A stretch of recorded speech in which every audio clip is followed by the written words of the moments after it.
Hi guys, today I'm here to do a Tiffany's Tell All video, and today's topic I've actually answered in a video before, and I think it was my first video on this channel. There was like 3 videos for the whole story, so I'll have those linked below if you want to check those out.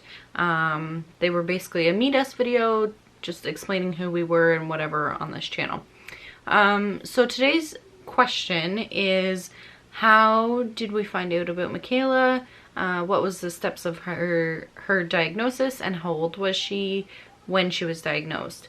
So I'll start from the beginning. When I was pregnant with Makayla, there was no complications. There was no complications with labor and delivery. Everything went well, and she was a perfect little beautiful baby. So she was born on November 27th, 2009, 8 years ago, and she started developing just like a normal baby. She started to roll. Kick. Come on. Kick. Kick. Kick. Kick. Come on. Kick. Yay. She did it herself. Yay. Yay. Yay. What did you do? Did you roll over? You did, didn't you? She started to sit up on her own. She was breastfed until 6 months, I believe. She ate by mouth. She had her first pablum, like baby pablum, at 4 months old, and continued with her food journey. So she was a perfectly healthy, normal baby. And then at 4 months old, we noticed she was doing this weird motion with her limbs. She was tightening like this, and it looked like she was bearing down to go to the washroom, like she was constipated. So we took her in to one of our local hospitals. We said basically like we didn't know what it was. We thought it was constipation, and that we wanted the doctor to look at her, because she had stopped doing it for a while we were waiting for the doctor. When we saw her do it again while she was in a hospital, we called the doctor like immediately, or the nurse immediately, for the doctor. So the doctor came in and said, no, that's seizures, and we were all completely just shocked. We had no idea that a seizure could look like that. We had no idea why she was having seizures. And it was just all new to us. So that day, that night, immediately they started running tests and trying to figure out why she was having seizures. Obviously they did blood work. We were there 10 hours, and I remember them poking her like at least 13 times while we were there. It was quite torturous watching your kid scream and cry because they won't stop poking them, but I knew it had to be done, and it was just like we were all in shock that we didn't know what was going on. So all the tests came back negative, everything was normal, and basically from there we were supposed to see a pediatrician who ended up being our pediatrician for years. See a pediatrician in the next town, and we would try and, you know, figure out why or whatever. So they diagnosed it as infantile spasms, and infantile spasms can be seen in babies and they can just grow out of it, or it can be caused by something and they won't grow out of it. So obviously with Makayla, she wasn't going to grow out of it. So over the course of a month, her seizures got worse and they became more frequent. And there was one particular day where it wasn't just bearing down anymore. It wasn't just like the tightening motion. It was basically a grand mal seizure. She was shaking, and she was in my arms at that point, and I didn't know what to do because I lived with my parents at that time.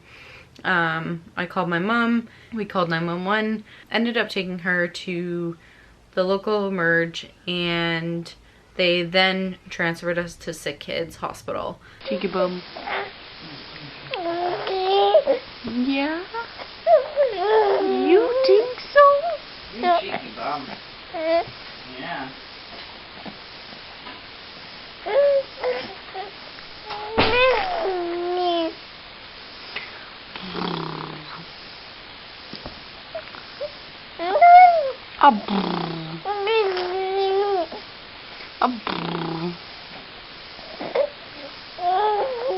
Yeah. He's so cheeky.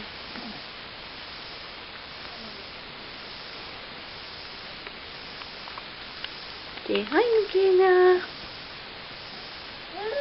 Hi Makayla.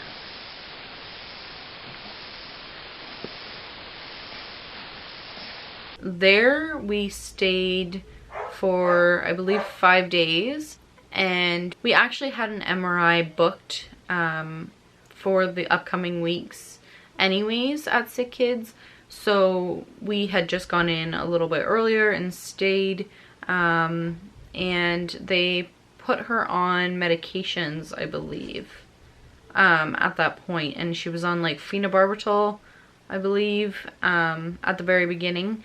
So they, of course, while we were there, did the MRI, and that was the last day we were there. And I remember just being so confused. The doctor came in and we thought, you know, like, okay, nothing's gonna be wrong.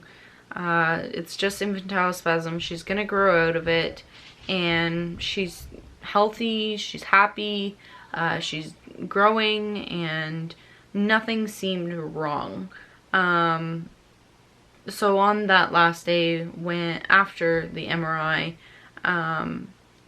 the doctor came in and told us that she had lissencephaly. And I just remember like thinking like, oh my god, what is this? What is he talking about? Is this like a horrible disorder or disease, or is it something that's not that bad and common, but I just don't know about it?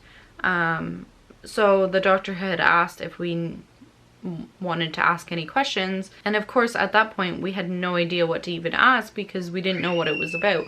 So the only question we could ask really was, is this caused by something we did, or something caused it, basically? So of course after that we went for testing, Kyle and I, and our genes are fine. So it was just a complete random fluke thing that it happened to Makayla. From then on out, you know, it was just a learning process of like how things were going to adjust, and how things were going to change over the years. Of course, when we were told what her disorder was, we went home and researched it, and of course that can never be a good thing looking on Google.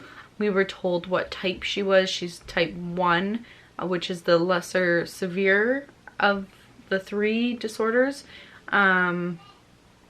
And we just remember looking it up and all of the disorders coming up and seeing the worst case scenario where the, you know, child only lives a few months old, and we were so confused because Makayla was still living at that point.